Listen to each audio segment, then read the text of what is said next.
Dans le rêve, je conduisais ma voiture et je suis tombé sur cet accident qui impliquait un semi-remorque. Et donc, quand j'ai commencé à me réveiller du rêve, je pouvais sentir que c'était un rêve du Seigneur. Et j'ai senti un fardeau. Et j'ai donc commencé à prier immédiatement. En mars 2000, 2 mois après le rêve choquant et dramatique de Cheryl, sa sœur Valérie était dans un carambolage sur l'autoroute près de chez elle à Flagstaff en Arizona. La voiture de Valérie a été écrasée sous le poids d'un semi-remorque et il a fallu plusieurs heures au premier secours pour l'extraire du véhicule. Un ami commun était sur les lieux et a informé Cheryl que Valérie était inconsciente et qu'on ne s'attendait pas à ce qu'elle survive. Nous avons raccroché le téléphone et à la minute où nous avons raccroché, j'ai commencé à prier. J'ai dit « Dieu, comment veux-tu que je prie pour Valérie ?» Et il a dit « Prie pour qu'elle vive et ne meure pas et qu'elle déclare les œuvres du Seigneur. » Ces paroles du psaume 118, verset 17, ont donné de l'espoir à Cheryl alors qu'elle priait pour la vie de sa sœur. Ça a stimulé ma foi pour croire que l'impossible est possible. Déjà, avant même de la voir. Alors, quand je l'ai vue, je n'ai pas été ému par ce que j'ai vu à l'hôpital, parce que je ne l'ai même pas reconnu. Mais ce qui m'a ému, c'est la parole de Dieu. Une chaîne de prière a rapidement commencé alors que la nouvelle se répandait à travers la communauté de leur église. Mais quand Cheryl est arrivée à l'hôpital, les médecins lui ont fait un sombre rapport. Ils nous ont pratiquement dit qu'elle n'avait, vous savez, que nous n'avions aucun espoir, qu'elle n'allait probablement pas s'en sortir. Il n'y avait aucune activité cérébrale, ils la gardaient sous assistance respiratoire dans le but de prélever ses organes. Cheryl n'a pas abandonné. Elle a rassemblé des amis et ils ont continué à prier pour que Valérie se réveille de son coma. Je veux ceux avec qui j'ai déjà prié ou qui sont unis dans l'esprit, qui croiront la parole de Dieu. Et nous allons nous engager dans la guerre et nous allons prier pour Valérie. Et donc nous avons pris un moment un jour, je pense que c'était un mercredi, nous sommes allés dans la chapelle et nous avons pris possession de la chapelle. Et c'est devenu comme une chambre de guerre. Nous y sommes entrés et nous avons juste commencé à prononcer la vie sur elle. Nous avons prié pour elle. Les prières ont continué pendant des jours, mais il n'y avait aucun signe visible d'amélioration. Pendant ce temps, Valérie faisait l'expérience d'une réalité très différente, au ciel. Quand je suis entré au ciel, j'ai été frappé par la lumière. Je veux dire, j'ai été littéralement aveuglé par la lumière. Je suis encore aujourd'hui aveuglé par la lumière de sa présence. Je me suis levé, je me suis retourné et Jésus était là. Je ne sais pas si j'ai couru vers lui ou s'il est venu vers moi, mais tout d'un coup, nous étions là. Il m'a juste souri et j'ai ressenti toute cette émotion qu'il avait pour moi. J'ai enfin eu l'impression d'être à la maison. C'était comme si j'étais entré. Finalement, j'ai ma place. C'est ici que j'ai ma place. J'étais à la maison.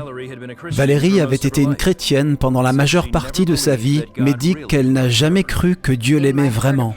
Au fond de mon cœur, je ne croyais pas que j'étais digne de son amour, parce que j'avais toujours l'impression que je n'allais jamais être à la hauteur de ce que je pensais que le Seigneur attendait de moi. Alors quand j'ai ressenti son émotion, j'ai ressenti ce qu'il ressentait pour moi, et les choses que je pensais de moi comme mes défauts ou mes problèmes, il ne les a même pas remarqués. Il veut juste moi. Ce n'est pas quelque chose que j'ai fait pour lui. Ce n'était pas ma performance. Rien.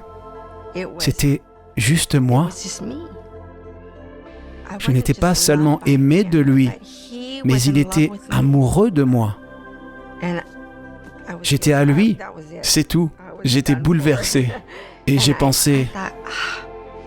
Mais j'ai réalisé que c'est ce qu'il ressent à propos de sa création. Ceux qu'il a créés, qu'ils le connaissent ou pas encore, c'est ce qu'il ressent. Valérie dit qu'elle avait l'impression d'être là depuis 1000 ans et a expérimenté une vie et un amour comme elle n'en avait jamais eu sur terre. Puis Jésus lui a dit qu'elle devait revenir avec un message. Il a dit « Tu peux rester si tu veux ». Et j'ai dit « Eh bien, si je peux rester avec toi, je reste avec toi. Je vais rester avec toi. » Et il a dit « Ta mission n'est pas encore terminée. » Et il a dit « Je veux que tu leur dises, je veux que tu dises aux gens qui je suis vraiment. » Parce que je pensais qu'il était, vous savez, religieux. Je pensais qu'il était méchant. Je ne pensais pas qu'il était, vous savez, humain. Il est humain, il sera toujours humain, mais il est Dieu. Je crois que quand je l'ai quitté, je détestais l'idée de partir, mais je devais revenir. Et la chose suivante dont j'étais consciente, c'est que je redescendais sur la terre. À l'hôpital, quelques jours après l'accident, l'équipe médicale a commencé à réagir aux nouveaux signes de vie. Et le docteur vérifie, il fait clignoter une lumière dans ses yeux, et il me regarde et il dit « Préparez-vous, je pense que votre sœur revient. Je vois une activité cérébrale. » J'ai juste commencé à me réjouir, et j'ai dit « Merci Seigneur ». Valérie s'est rapidement réveillée et a expérimenté un rétablissement miraculeux. 2 mois et demi après l'accident, elle est sortie de l'hôpital, guérie à la fois physiquement et spirituellement. Je sais qui je suis vraiment. Et donc, quand j'ai dû faire face, vous savez, au fait de revenir avec cette souffrance, mon temps avec le Seigneur est ce qui m'a porté tout au long de mon rétablissement. Pendant que Valérie était au ciel et recevait une révélation de l'amour de Jésus, j'étais sur terre et je recevais une révélation de l'amour de Jésus. Il y a un amour dont j'ai fait l'expérience, l'amour de Jésus, que je n'avais jamais expérimenté auparavant en tant que chrétienne. Cheryl et Valérie se souviennent de leur expérience en étant émerveillées et reconnaissantes pour les prières exaucées et l'amour qu'elles ont chacune reçu dans leur temps de besoin. Je suis digne du prix qu'ils ont payé. Nous sommes dignes du prix qu'il a payé pour nous. C'était le pouvoir de la prière, de voir Dieu produire un miracle. Croyez la parole du Seigneur. Appuyez-vous sur sa parole. Recevez un passage de l'Écriture et continuez à prier. Peu importe à quel point ça semble grave. Même quand les médecins vous donnent une mauvaise nouvelle, croyez en la bonne nouvelle du Seigneur et tenez-vous dans la foi en croyant à votre miracle. Et je sais que Dieu vous donnera un miracle.